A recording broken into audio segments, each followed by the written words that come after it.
प्रिय मित्रों, जय श्री राम एवं शुभ प्रभात। दोस्तों, आज मैं एक अनमोल चीज़ के बारे में बात करूंगा। मैं एक प्रश्न करना चाहता हूं,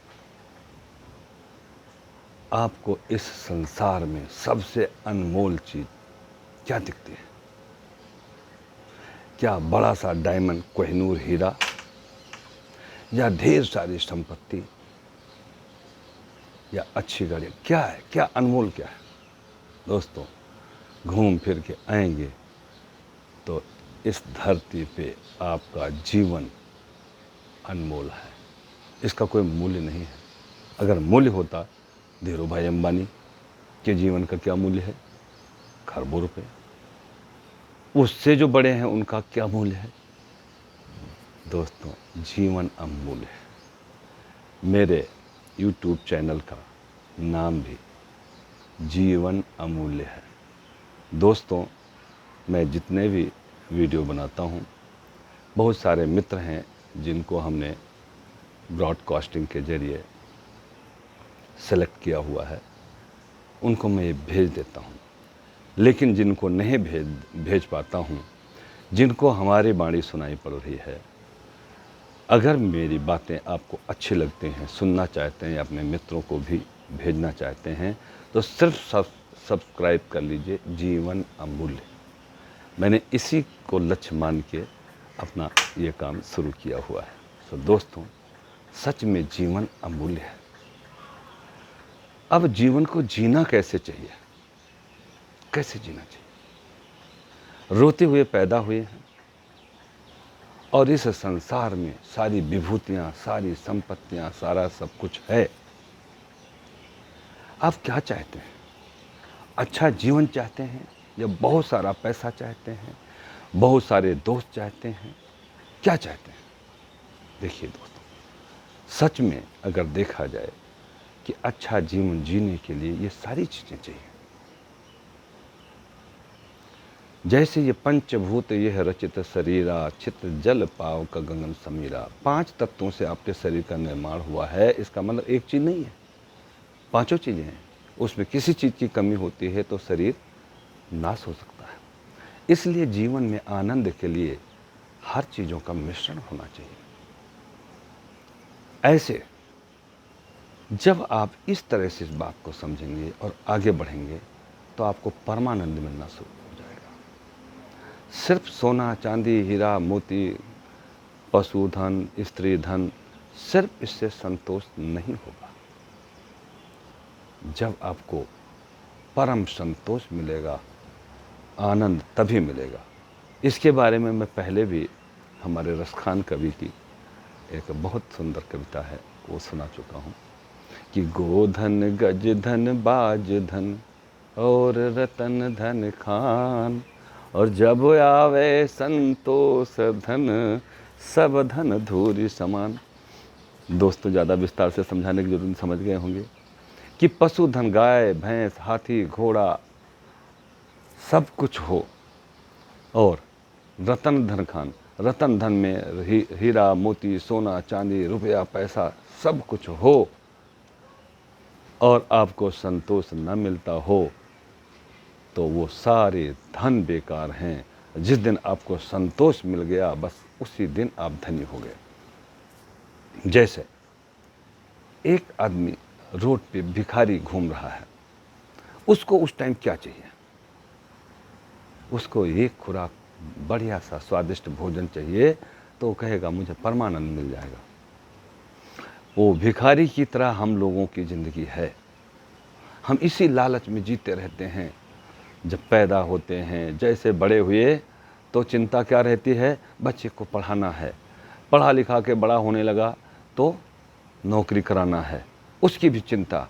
फिर नौकरी भी मिल गई तो लुगाई की चिंता, लुगाई मिल गई तो फिर उसके बच्चे होने की चिंता, बिजनेस व्यापार में उसको परेशानी हुई, आपको परेशान। मतलब ये चिंताओं का जाल है दोस्तों। लेकिन अगर आप चिंताओं के साथ साथ चिंतन करना शुरू कर देंगे तो आप परमानंद प्राप्त कर लेंगे, सुख प्राप्त करेंगे, हर क्षण सुख। किसी भी अवस्था में सुख प्राप्त करने का एक ही साधन है, चिंतन करना। चिंतन कैसे करेंगे उसका एक उपाय बताता हूँ, बड़े ध्यान से सुनिएगा। अगर उसको आज आपने समझ लिया तो आज से आपके कष्ट दूर हो जाएंगे। और जितने प्रकार की जो बीमारियां होती हैं दोस्तों, ये चिंता से ही होती हैं, चिंतन से दूर होते हैं, चिंता से ग्रसित होते हैं।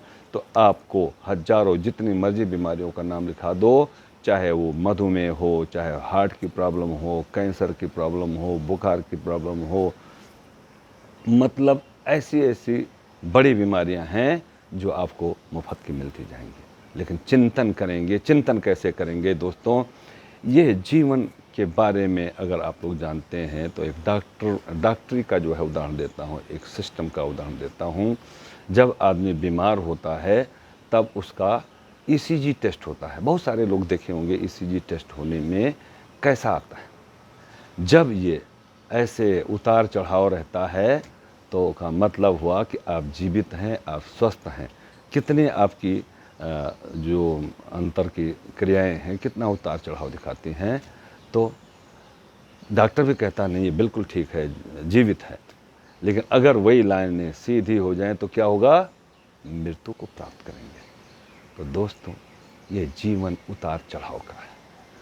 आपके जीवन में कभी सीधी रेखा नहीं होनी चाहिए। आज ही आप घर बैठे हैं और आज आपको सब कुछ दे दिया जाए, क्या चाहिए ये भी ले लो, ये भी ले लो, ये भी ले लो, सब दे दिया जाए, क्या आप चिंता मुक्त हो जाएंगे?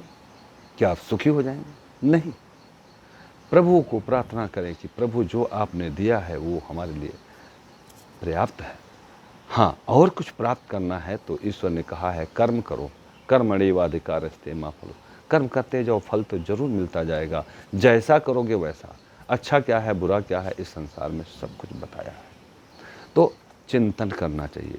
चिंतन कैसे करना चाहिए, देखिए, जब से पैदा होता है मैंने बताया और अंत तक आपकी आवश्यकताएं पूरी नहीं होती। आज ये पूरी हो गई तो कल वो चाहिए। आज बिजनेस व्यापार में बहुत आगे जाने लगे, एक फैक्ट्री से दो फैक्ट्री, दो, कभी आपकी इच्छा पूरी होती है? और फिर जितने काम बढ़ाएंगे उतने चिंताएं होंगी। तो ठीक है, काम बढ़ाइए, समाज की सेवा भी होती है, आपका भी धन लक्ष्मी घर में आते हैं, आपकी आवश्यकताएं पूरी। लेकिन चिंतन कीजिए कि ये जो मिला है ये हमारे लिए पर्याप्त है। डेली जब सवेरे उठेंगे तो आपको क्या करना चाहिए? आँख खुलते साथ नित्य क्रिया, जैसे मैंने बताया है, सुबह जल्दी उठ के वॉक करना, और उसके बाद सबसे पहले उठ के माता पिता को प्रणाम करना, भगवान का नाम लेना, उसके बाद वॉक करना, वॉक करने के बाद फिर योगा एक्सरसाइज करना, और फिर आज हमें क्या करना है उसका निर्णय लेना। लेकिन सब में भगवान को धन्यवाद दीजिए कि आपने मुझे अनमोल चीज़ दिया है। इस अनमोल को, इसका मूल्य हम समझें, और समझ तभी पाओगे दोस्तों जब हमेशा प्रभु से जुड़े रहेंगे, जिस ईश्वर ने ये शरीर दिया है। माँ बाप तो एक साधन है आपको जन्म देने के, लेकिन ये सृष्टि की रचना ऊपर वाले ने की है, उसमें आप भी हैं। 84 लाख योनियाँ भी बनाई हैं, एक मनुष्य योनि भी बनाई है। तो दोस्तों, मेरा कहने का मतलब है, अगर सुखी रहना चाहते हैं तो हमेशा जो मिला है उसमें खुश रहें और भगवान को धन्यवाद और प्रयत्नशील रहें, कर्म करते जाइए तो आनंद ही आनंद मिलेगा। लेकिन आप हमेशा परेशान हैं, आज ये नहीं वो नहीं, तो आप धीरे धीरे बीमारियों से ग्रस्त होते जाएंगे। आप क्या चाहते हैं, आप बीमारियों से ग्रस्त रहें या अपने जीवन को अच्छा बनाने के लिए उतार चढ़ाव की नीति अपना लीजिए। आपको दुख भी मिलेगा तो सुख भी मिलेगा, रात होता है तो दिन भी होता है, सोते हैं तो जागते भी हैं। ऐसे बहुत सारी चीज़ें समानांतर चलनी चाहिए, और उतार चढ़ाव ही ज़िंदगी है, ये समझ लीजिए दोस्तों। दुख से कभी घबराना नहीं चाहिए, और सुख में कभी घमंडी नहीं बन जाना चाहिए। ये सारी लीलाएं संसार की हैं, और आपको जाना है ये कठोर सत्य है। मृत्यु सत्य है, जीना असत्य है। तो जब ये दोनों सत्य को जान लेंगे तो आप अच्छा जीवन जी, अभी से जीवन अच्छा जीना शुरू कर देंगे। क्योंकि अभी समझो ना, जो कुछ दिया हो, जो स्थिति में है, बड़े आनंद से है, बहुत सुखी है। ऐसे एक उदाहरण दिया था कि एक आदमी एक संत के पास गया, बोला महाराज हम बहुत परेशान हैं, मुझे ज्ञान दीजिए, मुझे कुछ आशीर्वाद दीजिए, मैं सुखी हो जाऊं। तो संत ने कहा भाई ऐसा है, तू आज यहीं रुक जा और कल तेरे को ज्ञान देता हूँ। वो रुक गया। तो महाराज ने कहा तू अब रुक ही गया है तो यहाँ 100 ऊँट के बाड़ है, ज़रा इसमें सारे ऊँटों को बिठा के और तू भी सो जा, जब तक सारे ऊँट बैठ न जाएं आपको सोना नहीं है। वो बेचारा गया, 1 ऊँट 2 ऊँट सबको बिठाया, 10 ऊँट तक बिठाया तो 11वां उठ गया। फिर और उसको भिजा के बिठाया, 15 ऊँट तक बिठाया, फिर 16वां उठ गया, पहले वाला उठ गया। ऐसे सारी रात लगा रहा और वो सो नहीं पाया। संत जब आया, संत को बताया, तब उन्होंने कहा कि बेटा जीवन में यही है, आप चाहें आज मैं घर बना लूँ, गाड़ी खरीद लूँ, शादी कर लूँ, सब कुछ सही हो जाएगा, ऐसा नहीं होने वाला। जैसे जैसे ये सारी चीज़ें होती हैं, घर को मेंटेन करने के लिए पैसा चाहिए, बीवी के शॉपिंग के लिए पैसा चाहिए, फिर बच्चा पैदा करने की चिंता, मतलब आपका ये जीवन कांटों भरा है। लेकिन अगर आप ये समझ लें कि यही तो जीवन है, यही तो उतार चढ़ाव है, इस उतार चढ़ाव को सत्य मान लेंगे तो आप बहुत आनंदित जीवन व्यतीत करेंगे। थोड़ी थोड़ी चीज़ें बताएंगे तो आपके दिमाग में, आपके प्रयोग में आएगा। अगर एक दिन में सारी चीज़ें बता देंगे तो सब भूल जाएंगे। संत महात्माओं के प्रवचन सुनने जाते हैं आप, वो बहुत सारी अच्छी बातें बताते हैं, लेकिन वो वही सुनते हैं और वही छोड़ के चले आते हैं, इसलिए जाने का कोई फ़ायदा नहीं। कोई एक चीज़ मिल जाए, मैं तो आज आपको यही बताता हूँ कि इतना समझ लें कि उतार चढ़ाव ही ज़िंदगी है, बस इसमें घुस जाए कि उतार चढ़ाव ज़िंदगी है, दुख और सुख दोनों मिलेगा, सब कुछ जो ही मिलेगा उसी में आनंद प्राप्त करो, कर्म करते जाओ। सो जय श्री राम, कल फिर मिलेंगे।